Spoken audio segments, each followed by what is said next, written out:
Diannely Antigua is a Dominican American poet who has recently finished her stint as the youngest and first Poet Laureate of color in Portsmouth, New Hampshire. Her second book, Good Monster, has just been released by Copper Canyon Press.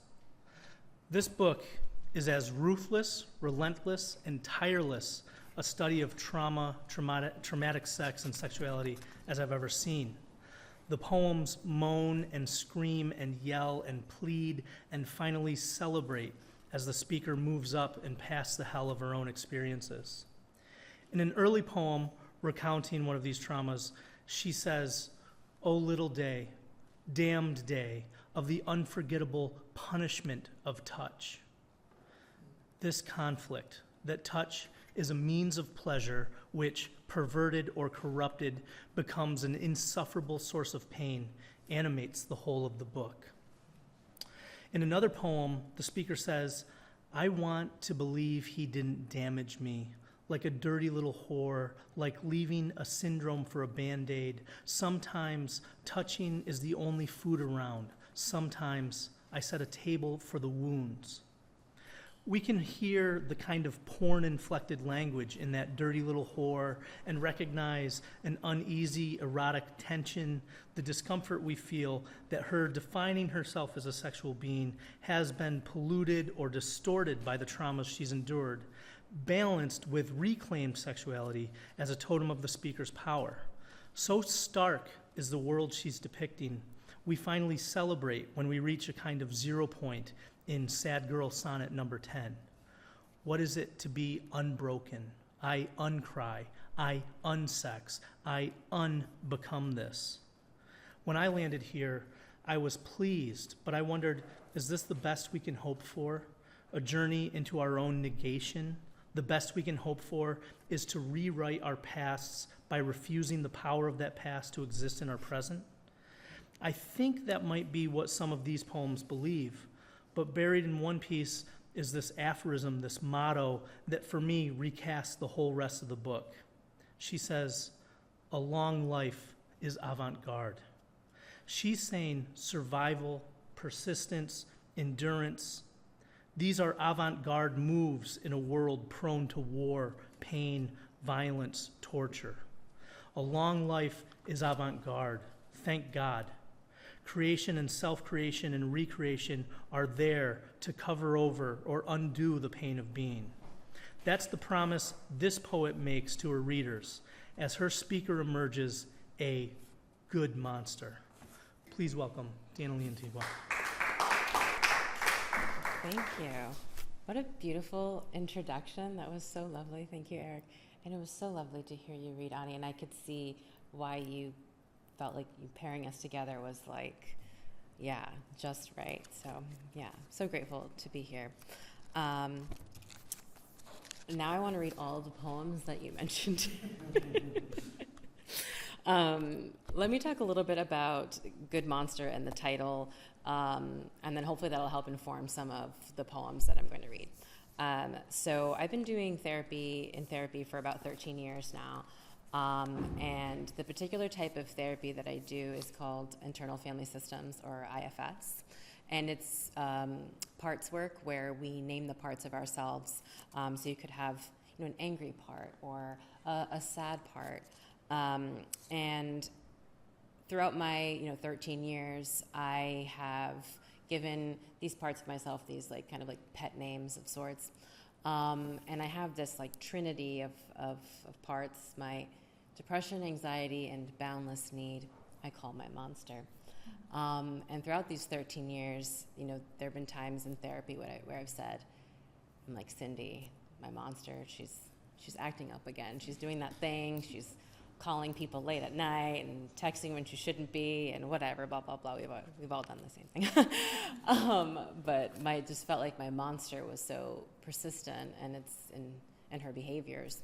And I felt like there was no way that I could really relinquish myself from the power and the hold of this monster.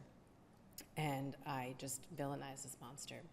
And it took me some time to realize that in order for this monster to kind of loosen its grip on me was to love her instead of villainize her.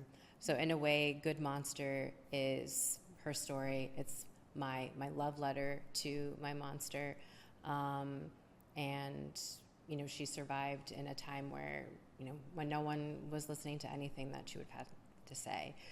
So now I do the radical opposite, and I put it in a book. All right.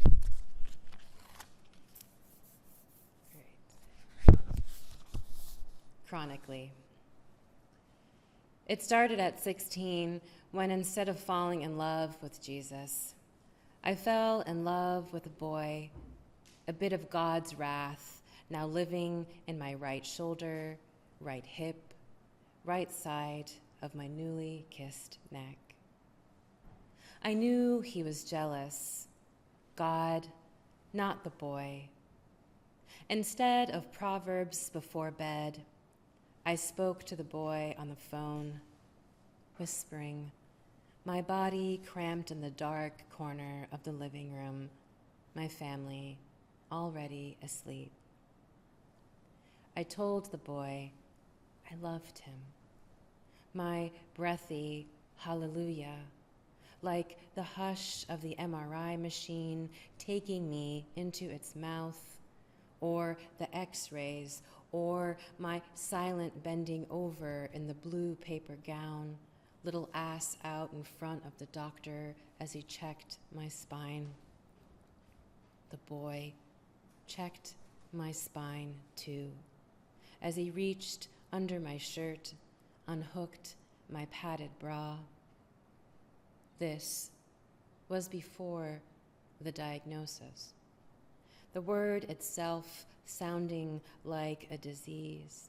Diagnosis, how it shares the first 3 letters of my name. Diagnosis.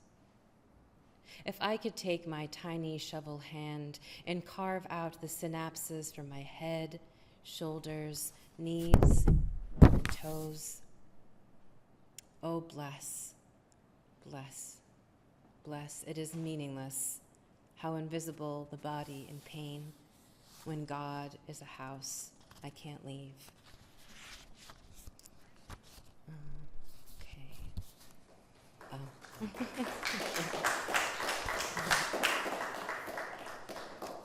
Yeah, feel free to clap if you want to. Also, I'm going to be reading several of them, so you can clap all at the end if you want, but I'm not going to lie, like little snaps, they're very helpful. They encourage me as I go on.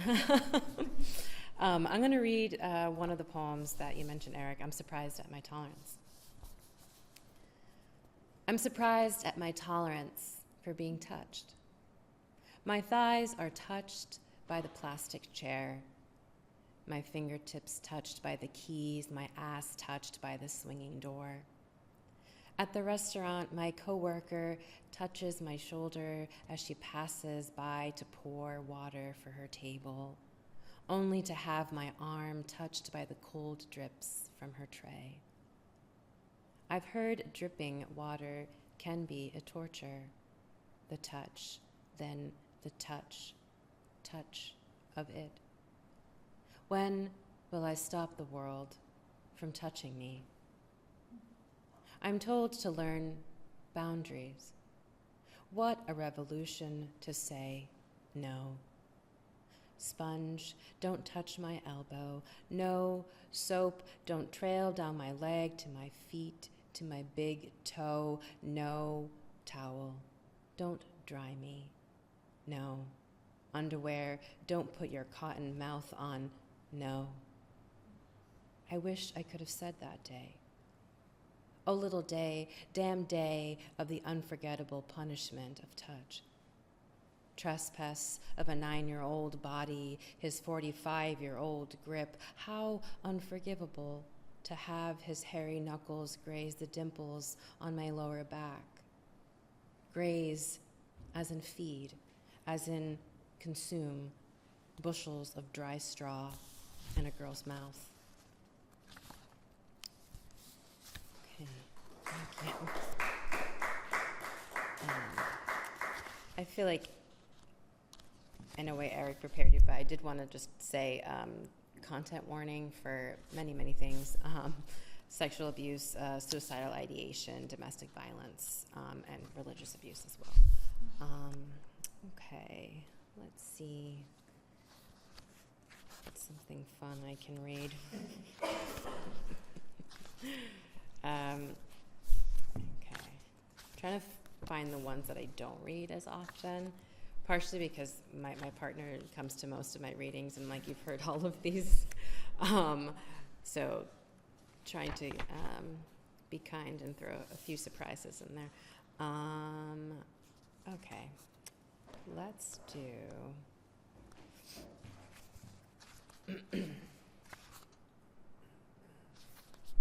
And then finally, okay. Question: did anyone, when they were younger, pretend to run away? Like, they gathered all their things and pretend to run? Yes, I did that many times. Anyway, this poem is about that, pretending to run away, and many other things.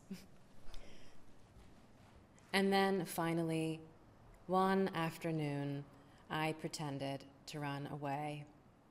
Packed my pink hamper with only the essentials. My Barbies and the Ken doll they shared. A blanket, a pillow, galletas Maria, and a sunny delight. I balanced the hamper on top of my toy baby carriage and wheeled it around the living room, into the kitchen, hauled it up the stairs, then back down again. I even brought it into the bathroom and sat on the toilet, swinging my legs, galaxy underwear dangling like a hammock. I don't know why the performance of leaving was a kind of magic, an adventure to nowhere, navigating the terrain of our small apartment. My mother didn't ask questions. Instead, she watched me drag my belongings through each room as I practiced fate, practiced my birthright to bruise. I learned that love was like the red rose after the blue on my mother's arms.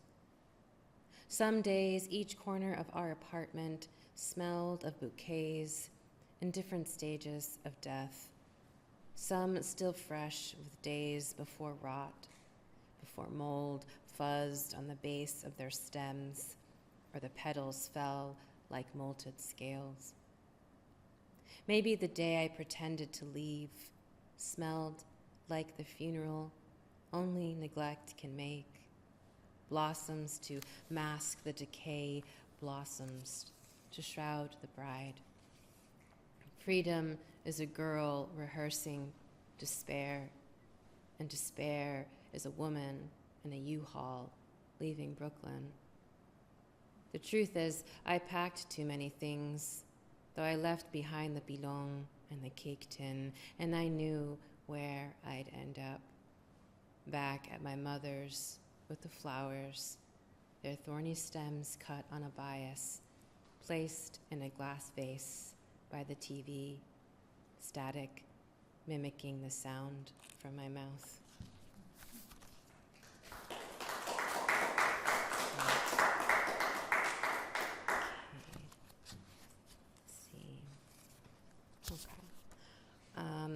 I have this series of poems. Well, I have many series of poems in my book. One of them is another poem about blank, but really it's about me. And I have this one poem that's another poem about nature, but really it's about me. I'm not used to all this nature. The robin and the blue jay perch on the railing outside my window while I sip coffee, and the centipede scurries in the sink next to the dirty spoon. I leave the birds alone, but the centipede has to go.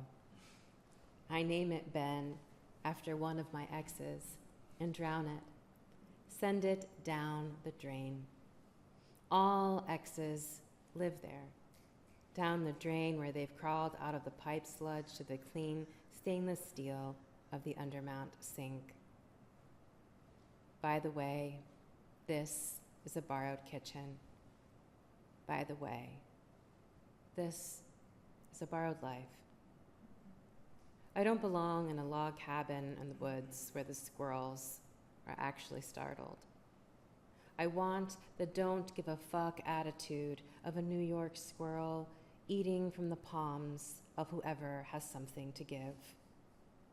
The leftover crumbs from the morning's bacon, egg, and cheese, or the last bit of falafel dipped in hummus from Mamoun's.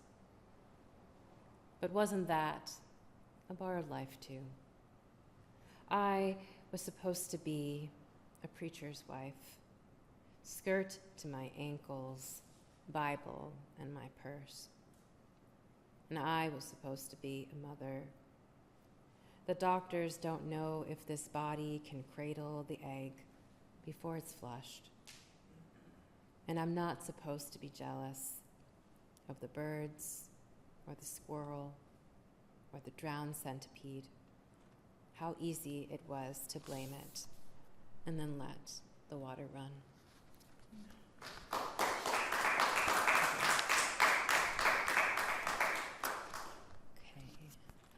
I'll read the Sad Girl Sonnet that you mentioned.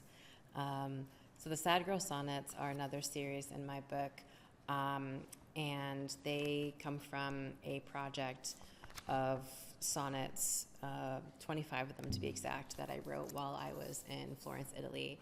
I spent my thesis semester there, and right before I left for Florence, the person who I was with decided to break up with me, which was like great fodder for poems for sure, but not ideal. So I decided to embark on the project of writing sonnets, and why not make them sad? So Sad Girl Sonnets were born. Sad Girl Sonnet number 10. I've only been away for a month, and already 3 men, 2 pills, 2 countries to watch me swallow. I let myself sing a sad song in the shower today. Toni Braxton's Unbreak My Heart, soap trailing down my legs.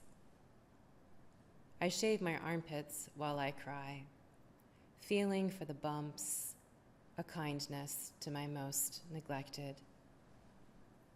No one loves an ingrown. When I was 11, my mother hid the razors, hid me from the men outside, forgetting the one who shared her bed. I pressed the blade down to remind myself I could be alive if I try hard enough. My mother says, "Ma pa'lante hay gente," and yes, there are more people ahead to do damage.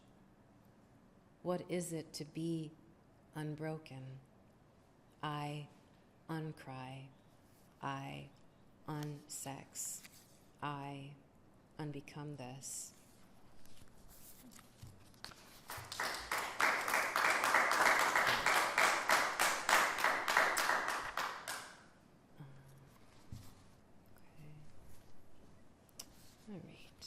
So I'll read a diary entry poem. Yet another series of poems in my book are the diary entry series. And this has been an ongoing project that I also did in my first book, Ugly Music. And the diary entry poems are actually collage poems using my old journals. And I started writing when I was 9, and since then I've filled, I think, about 39 journals. So what I do is I take a journal, and on a separate sheet of paper, I write down lines, phrases, and sentences that really strike me. And from those collected phrases and sentences, I write a poem. And it's been a way for me to be able to play with language, especially considering the fact that what I end up writing about is very traumatic, and it is able to allow me to really enjoy the process of writing again when I bring it down to the level of, language being like little building blocks that I just kind of, put together. I am the architect, and it's really nice to be able to bring that type of joy to writing. So this is diary entry number 28, Ars Poetica. I start where I am most afraid.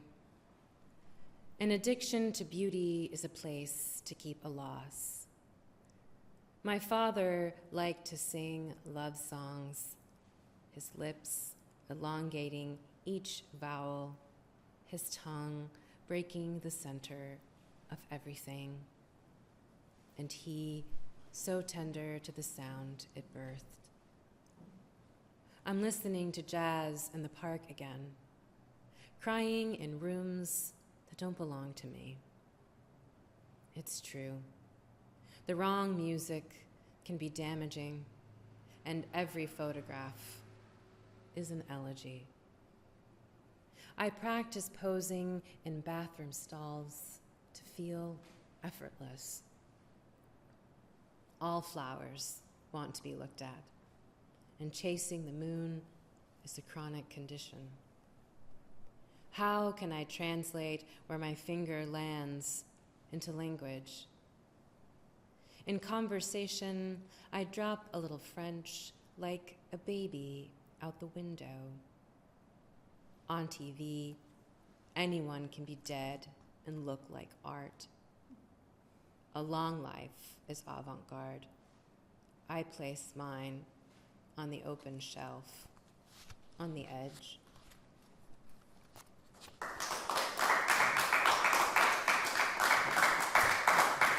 I will read a few more. Okay. Let's do another sad girl sonnet for fun. So this was the last one that I wrote in the series. So this is Sad Girl Sonnet number 25. On Via Kalimala, I window shop and look at things I can never own. Gucci, Guess, and Miss 60. I watch the couples holding hands as they walk out of each store, and they are ads for a promised life. I want that purse. I want those heels. I want that ring on her finger. I mourn to prepare for more mourning. I can't get the painted Madonnas out of my head. Her blue shawl and baby Jesus with his hand down her shirt or on her cheek, 2 little fingers raised to the sky. It's a sign of the coming, his cleaving to her breast, a fate understood. God, I want to understand my fate. Who will fuck me and stay? I cleave to their shirts when I kiss them at the door. I search the windows, the alleys, the internet for the fingers that will touch me something prophetic. All I ask is for a death or resurrection.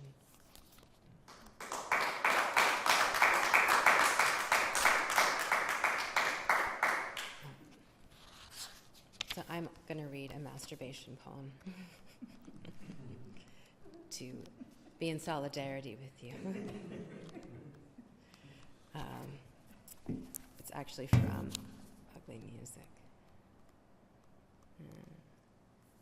Though I feel like I have many masturbation poems, but this is the supreme masturbation poem.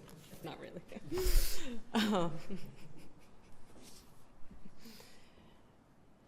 There is nothing comparable to masturbating in a psych ward, in a room with a bed nailed to the floor. There are only 10 minutes to get it done, until they open the door and make sure you haven't eaten the soap or wrung your legs red. They say to feel pleasure again is to be cured. You don't need the med changes. You need an orgasm. You needed someone to not eat the last 3 eggs in the fridge, the eggs that sent you in a spiral. When you thought there was no home, when you asked the sink if that was blood, wine, or another kind of wisdom. The name is Norix, the company that sells furniture designed to keep you safe. You tell yourself the only safety is a failure, so you climb a mountain with 2 fingers.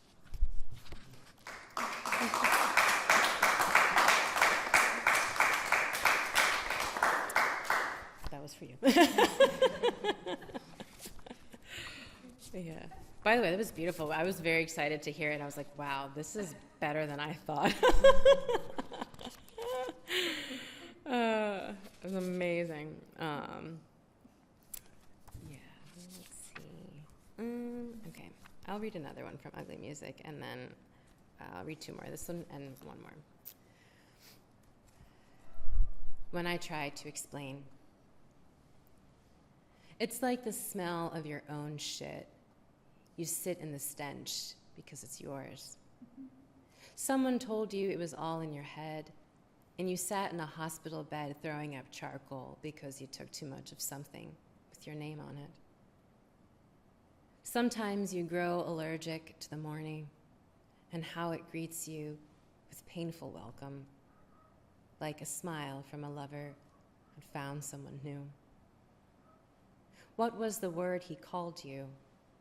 Dissociative, or maybe too aware of connections. When you tasted strawberries again after a year without them, and you thought the seeds on your tongue were a rough chin you'd said no to a decade before. Someone said, daddy issues, and you said, fuck you, but wrote it down anyway. It's trying to smooth out a wrinkle on linen. You make more wrinkles. It's hearing the creak of your door open at night, your mother coming to check the 10 toes, 10 fingers on your adult body. You close your eyes and give her the comfort of numbers. There are also numbers on little bottles, and you swallow, swallow, swallow what's inside. Open your mouth, they say, and it's a vanishing they can appreciate. It's not beautiful, but it's beautiful, you want to tell them. Listen to the way my heart beats 3 times too fast, like the white and brown flame of a deer's tail disappearing into the trees.